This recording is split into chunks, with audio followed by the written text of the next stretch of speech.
الحمدللہ وکفا والصلاة والسلام علی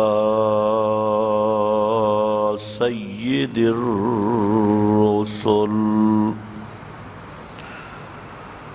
على سید الرسل وخاتم الأنبياء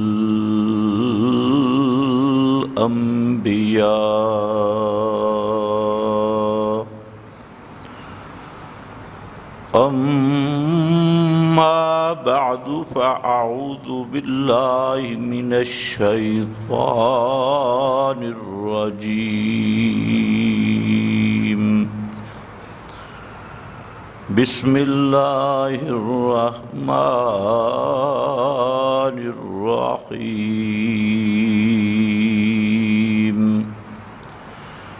فنادى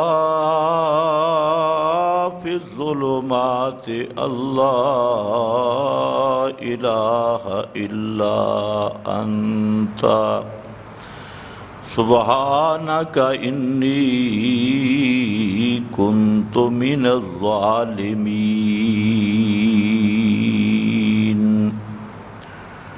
سبحان ربك رب العزة عما يصفون وسلام على المرسلين والحمد لله رب العالمين.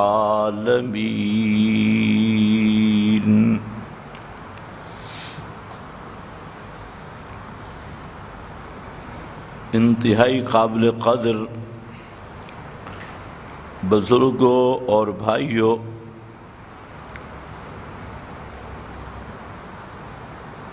رمضان المبارک کے ایام وہ اپنے اختتام کے بالکل قریب ہیں.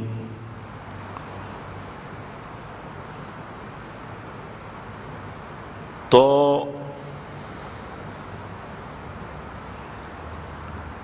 اس لحاظ سے چند باتوں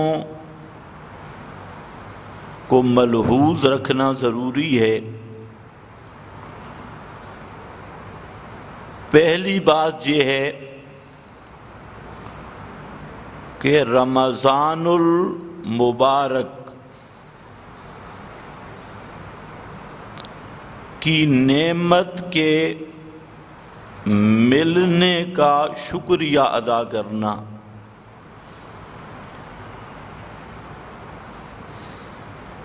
یہ ہر مسلمان پر ضروری ہے کہ اللہ رب العزت نے رمضان المبارک اس امت کو نصیب کیا.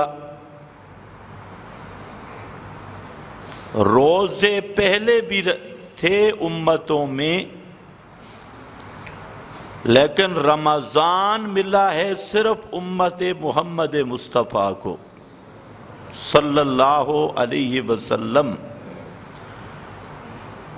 تو ایک تو یہ بڑی نعمت ہے، اس امت کی خصوصیت ہے. پھر دوسرے نمبر پہ یہ چیز دیکھنے اور غور کرنے کی ہے کہ کئی وہ لوگ بھی تھے جو پچھلے رمضان میں ہمارے ساتھ تھے لیکن آج دنیا میں نہیں.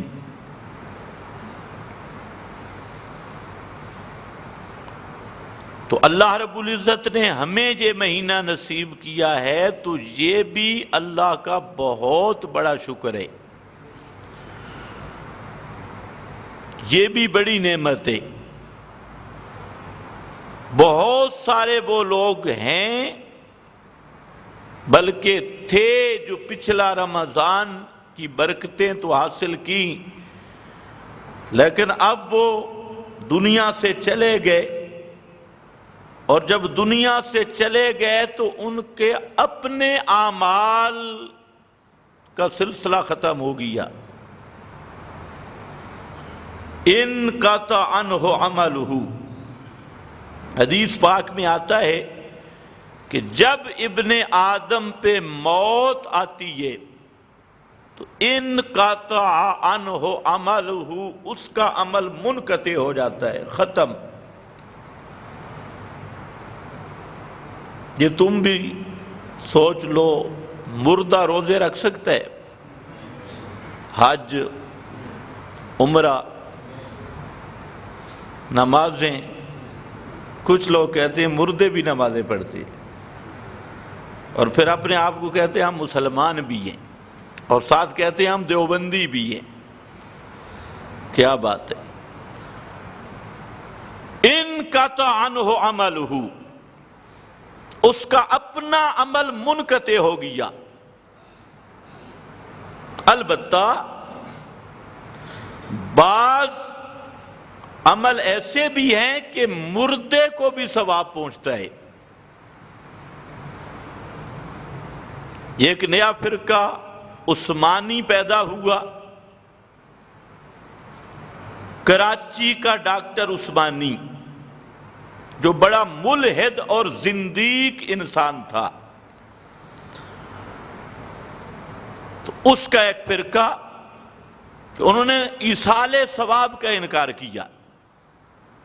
انہوں نے کہا کہ جب آدمی مر جائے اب اس کا کوئی ایصال ثواب شواب نہیں، کیونکہ اس کا اپنا عمل نہیں. خیر یہ لمبی بات ہو جائے گی، میں صرف اتنی بات کہتا ہوں کہ یہ گمراہ فرقہ ہے. کتاب و سنت کی روشنی میں مرنے والے کا عمل تو منقطع ہو گیا، لیکن بعض ایسے اعمال ہیں کہ اس کو مرنے کے بعد بھی ثواب پہنچ سکتا ہے. مثلا جنازہ ہے. اب جنازہ مرنے والے کا عمل تو نہیں، نہ وہ شریک ہو سکتا ہے، نہ وہ جنازے میں آمین کہہ سکتا ہے. وہ تو سامنے مرا پڑا ہے چارپائی پہ اور جنازہ تم پڑھ رہے ہو.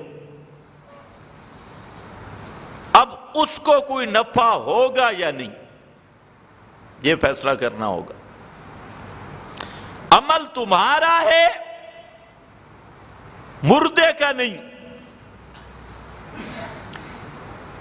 اور تمہارے اس عمل کا اس میت کو کوئی نفع ہے یا نہیں. فرقہ عثمانیہ کو وصیت کرنی چاہیے بھئی جنازہ ہمارا نہیں پڑھنا، کیونکہ نفع دوسرے کے عمل کا نہیں ملتا. ہم کہتے ہیں بڑا نفع ہے.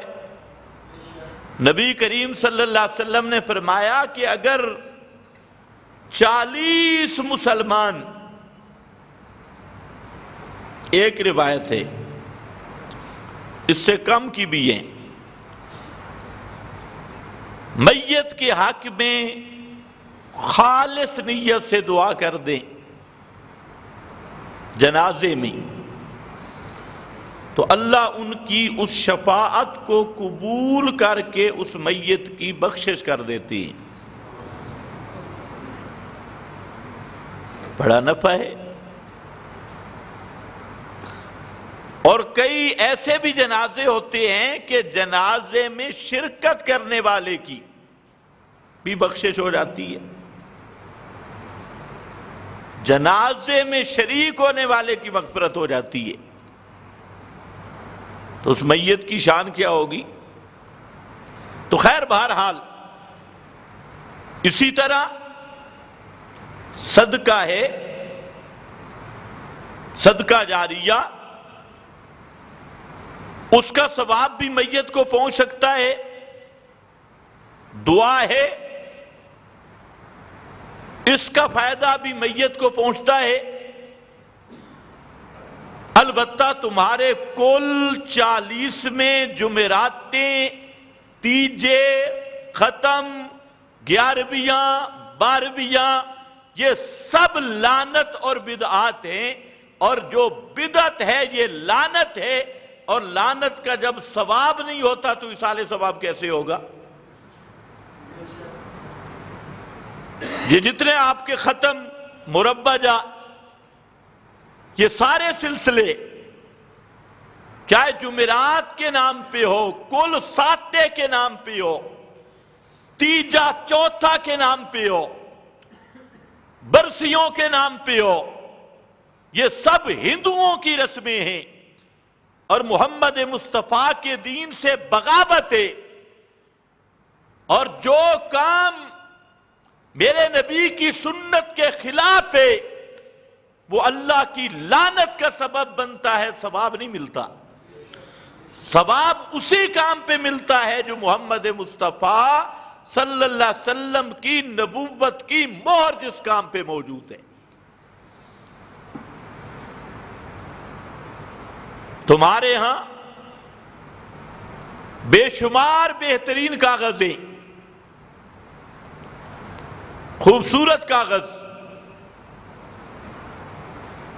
اور اگر آپ وہ دکاندار کو دیں کوئی اچھا سا کاغذ جیب سے نکال کر اور اس کو کہیں کہ یہ 500 روپے کا نوٹ ہے، وہ دکاندار کاغذ دیکھے گا، یا آنکھیں بند کر کے لے لیتے ہو؟ اکثر دکاندار بیٹھے ہو، آج کل تو مشین بھی رکھی ہے، چیک کرتا ہے اصلی ہے یا نکلی ہے۔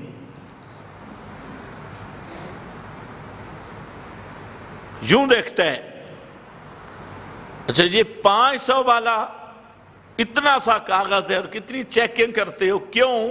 ہے تو کاغذ۔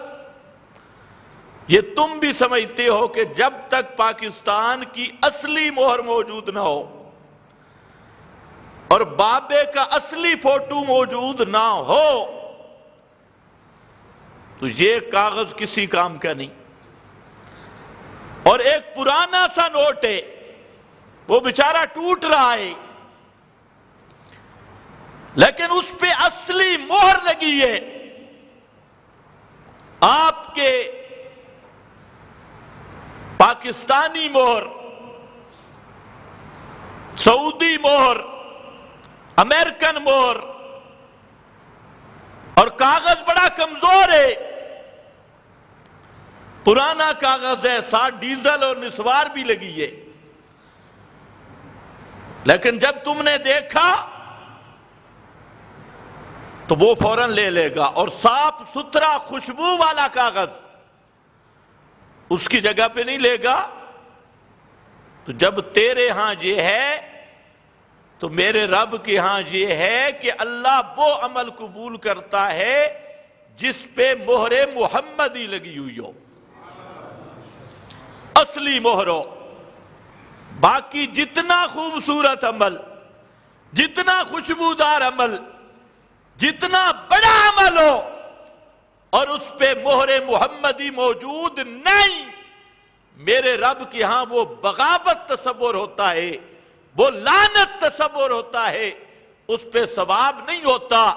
اس لیے مت کوئی بھول میں رہے، یہ کل 40 سے 7ویں، رجبیاں، 11ویں، 12ویں، تیجے، جمعراتیں، ختم، شتم، یہ سب شیطان کے راستے ہیں، اور کسی ایک پر بھی مہر محمدی موجود نہیں۔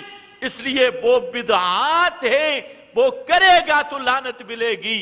اور صدقہ کر، صحیح مسجد کی خدمت کر، مدرسے کی خدمت کر، کسی غریب آدمی کو دے، مستحق کو دے، اور اس نیت سے دے کہ اس صدقے کا ثواب اللہ میری اماں جان کو پہنچائے، میرے والد صاحب کو پہنچائے، تو یہ ایصال ثواب بالکل برحق ہے، یہ میرے نبی کی مہر سے ثابت ہے۔ لوگ آپ کو کہتے ہیں یہ خیرات کے منکر ہیں۔ ہم خیرات کے منکر نہیں، تمہاری خرافات خیرات کے منکر ہیں. خیرات ہم مانتے ہیں، صدقہ ہم مانتے ہیں، ایصال ثواب ہم مانتے ہیں، لیکن ساتھ ایک شرط لگاتے ہیں کہ ہوگا اس طرح جس پہ مہر محمدی موجود ہوگی صلی اللہ علیہ وسلم، کیونکہ دین وہ ہے جس پہ میرے نبی کی تصدیق ہے. نبی کی تصدیق نہیں تو وہ دین بن سکتا نہیں. اتنی موٹی سی بات لوگوں کو سمجھ نہیں آتی، اور جو یہ دعوت دے اس کو کیا کہتے ہیں؟ یہ گستاخ ہے، یہ بے ادب ہے. میں کہتا ہوں تعجب کی بات ہے، تم میرے نبی کے مقابلے میں محلے والے مولوی کو پیش کرو تو تم عاشق ہو. ایک طرف میرے نبی کا دین ہے، ایک طرف تمہارے مولوی کا دین ہے. تم اپنے مولوی پیر کے طریقے کو پیغمبر کے طریقے پہ ترجیح دو تو تم عاشق، اور میں پوری دنیا کو محمد مصطفیٰ کی نالین پہ قربان کروں اور ان کے جوتے کی راکھ اور خاک پہ قربان کرنے کا اعلان کروں تو میں گستاخ بن گیا. اصل جھگڑا تجھے ہے. میں کہتا ہوں تمہارے مولویوں پیروں کی کوئی حیثیت نہیں میرے محمد مصطفیٰ کے مقابلہ میں صلی اللہ علیہ وسلم. خیر واپس آ جاؤ.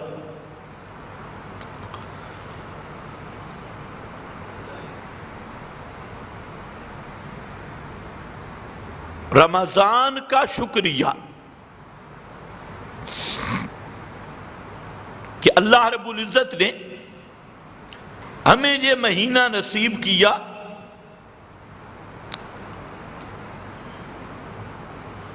اور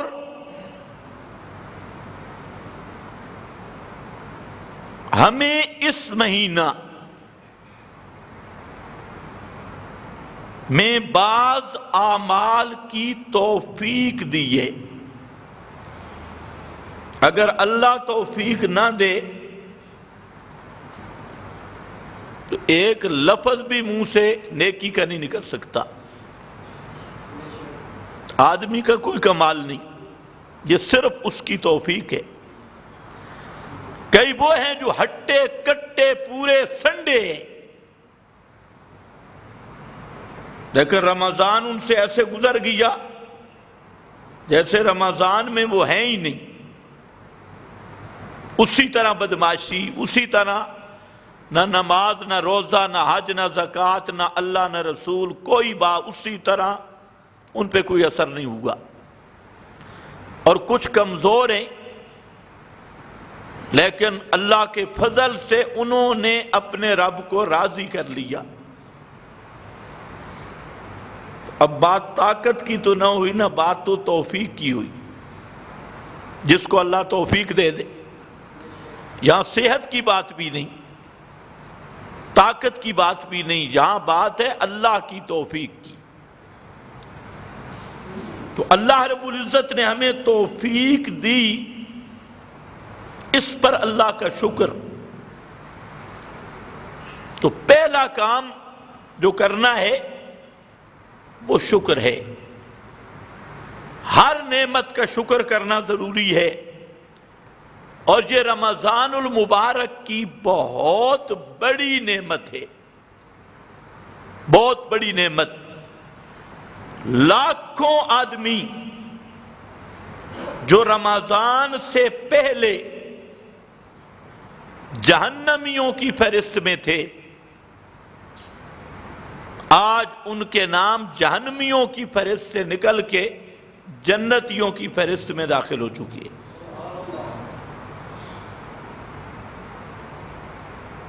ہر رات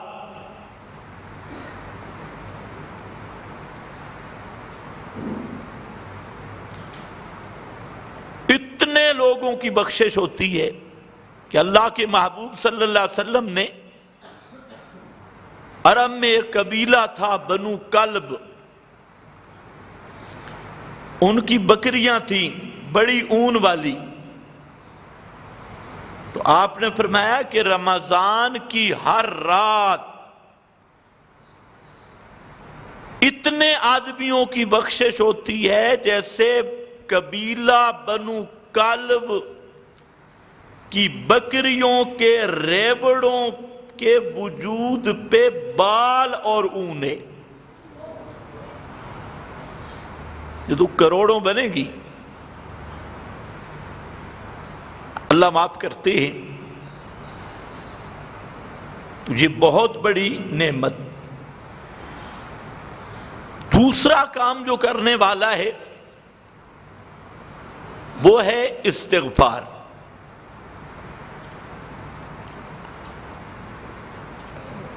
یہ جو استغفار ہے،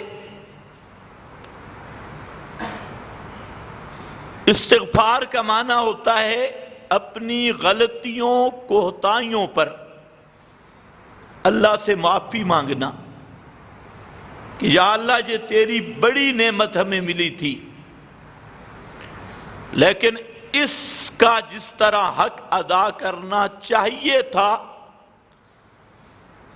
وہ ہم سے نہیں ہو سکا. اس پر معافی مانگنا، استغفار کرنا، یہ دوسرا کام ہے جو ہر مسلمان کے لیے ضروری ہے. اور استغفار امام زین العابدین سے ایک آدمی نے مسئلہ پوچھا کہ میرے گھر میں بڑے مسائل ہیں، پریشانی ہے، تو آپ مجھے کوئی دعا بتائیں. پہلے لوگ تو دعائیں پوچھتے تھے اور آج والے بے ایمان تعویذ لکھواتی کہ کوئی دعا بتا دے. انہوں نے فرمایا استغفار استغفار. اور آدمی آیا، اس نے کہا کہ میری روزی میں برکت نہیں.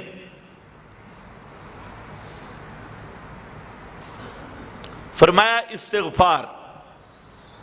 ایک اور آدمی ہے، اس نے اپنا کام پیش کیا، فرمایا استغفار. تو کسی نے کہا کہ یہ کون سا وظیفہ ہے؟ تو زین العابدین نے فرمایا کہ یہ جو میں بات بتا رہا ہوں نا کہ ہر پریشانی، ہر مشکل کا حل استغفار ہے، یہ تو قرآن میں موجود ہے. یہ میرا بتایا ہوا وظیفہ نہیں، یہ تو رب کا بتایا ہوا وظیفہ ہے. نبی کریم صلی اللہ علیہ وسلم ایک مجلس میں 100 مرتبہ یہ جملہ کہا کرتے تھے، استغفر اللہ ربی، استغفر اللہ ربی. سارے پڑھو، استغفر اللہ ربی. 100 مرتبہ. صحابی کہتے ہیں آپ تشریف فرما تھے مجلس میں، اور 100 مرتبہ تو میں نے خود شمار کیا، 100 مرہ. اس لیے یہ عادت بنا لو. اور یہ کوئی مشکل نہیں. گاڑی میں بیٹھے ہیں، دکان میں بیٹھے ہیں، استغفر اللہ استغفر اللہ استغفر اللہ. امام احمد بن حنبل رحمت اللہ علیہ یہ چلے کہیں سفر پہ، پہلے بھی غالباً میں نے بتایا، رات کہیں مسجد میں ٹھہرنے لگے تو خادم بڑا تیز تھا، اس نے کہا باہر نکلو بابا جی، باہر نکلو. لوگ تو نہیں جانتے جب آدمی سفر پہ ہو، مزہ سفر کا ایک یہ بھی ہے. انہوں نے سمجھا کوئی مسافر بابا ہے اور مسجد میں ڈیرا لگا لیا. کہا کہ بابا جاؤ. امام احمد بن حنبل رحمت اللہ علیہ اب تعارف بھی نہیں کرواتے کہ میں فلاں امام ہوں، احمد میرا نام ہے، نہیں. انہوں نے مسجد سے نکالا، یہ بھی نکل گئے. مسجد کے دروازے پہ ایک آدمی وہ نان بیچتا تھا، وہ پیڑے بنا رہا تھا، تنور تھا. تو امام احمد بن حنبل رحمۃ اللہ علیہ اس کے قریب آ کر، چلو بھئی رات سرد ہے اور ادھر تنور گرم ہے، تو کوئی سیک شیک بھی حاصل کروں گا اور اس سے گپ شپ بھی لگاؤں گا۔ تو وہ جو آدمی تھا روٹی پکانے والا، اس سے اجازت لی کہ میں آپ کے پاس بیٹھ سکتا ہوں؟ اس نے کہا بیٹھ جاؤ۔ امام احمد بیٹھا اور حیران رہ گیا کہ وہ نیچے ہاتھ کر رہا ہے، کہتے ہیں استغفر اللہ، روٹی لگاتا ہے استغفر اللہ، روٹی باہر نکالتا ہے استغفر اللہ، کام بھی جاری ہے اور استغفر اللہ استغفر اللہ استغفر اللہ استغفر اللہ، یہ وظیفہ بھی جاری ہے۔ امام احمد نے اس سے پوچھا کہ یہ تو کیا کرتا ہے؟ اس نے کہا یہ تو میرا معمول ہے، اور اس وظیفہ کی برکت سے کہتے ہیں جو بھی میں نے اللہ سے مانگا اللہ نے میری دعا قبول کی ہے، ایک دعا نہیں ہوئی، باقی سب قبول ہوئی ہے۔ تو امام احمد نے پوچھا وہ کون سی دعا ہے؟ تو کہتے ہیں میں بڑے عرصے سے مانگ رہا ہوں کہ یا اللہ ایک امام احمد بن حنبل اس کی مجھے زیارت ہو جائے۔ یہ دعا اللہ نے میری قبول نہیں کی، باقی ساری دعائیں قبول ہو گئی۔ تو امام احمد بن حنبل نے فرمایا کہ میں ہی احمد بن حنبل ہوں، یہ دعا بھی تیری قبول ہو گئی۔ تو وہاں تنور پہ ملاقات ہوئی۔ تو یہ کوئی مشکل نہیں، استغفر اللہ ربی، یہاں تک بھی نہ پہنچو تو استغفر اللہ، یہ تو کوئی مشکل نہیں۔ اور یہ یاد رکھ لو، یہ جو استغفار ہے، جو آدمی اس کو وظیفہ بنا لیتا ہے تو یہ ایک ایسا وظیفہ ہے کہ ہر مشکل کی دوری کے لیے ایک مفتاح اور کنجی ہے، مفتاح الفرج ہے۔ اگر اس وظیفے پہ پکے ہو جاؤ، تمہیں خربوزے یا تربوزے تعویذ لکھوانے کے لیے بے ایمان بننے کی ضرورت نہیں رہے گی، ایمان اٹھانے کی ضرورت نہیں رہے گی۔ تو استغفار ہے، اور سید الاستغفار بخاری شریف گارنٹی والی، جس میں خالص عبودیت کا مقام ہے۔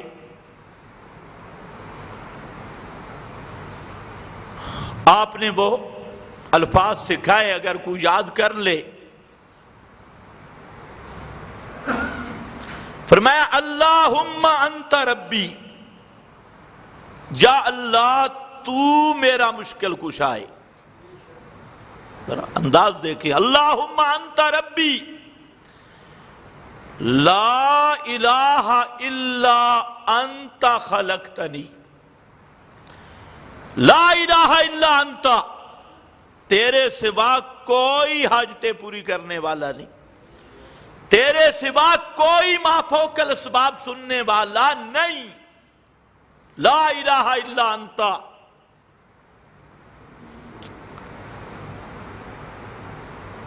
خلقتنی، تو میرا خالق ہے۔ تین اوصاف کٹھے، یہ اس کو سید الاستغفار کہا گیا کہ اللہم انت ربی، ربوبیت کا بیان، تو میرا رب ہے، تیرے سوا کوئی رب نہیں، لا الہ الا انت، تو الہ ہے، لا الہ الا انت، تو سننے والا ہے، تیرے سوا کوئی مافوق الاسباب سننے والا نہیں، خلقتنی، تو خالق ہے، تو نے مجھے پیدا کیا، انا عبدک، عبدیت کا بیان،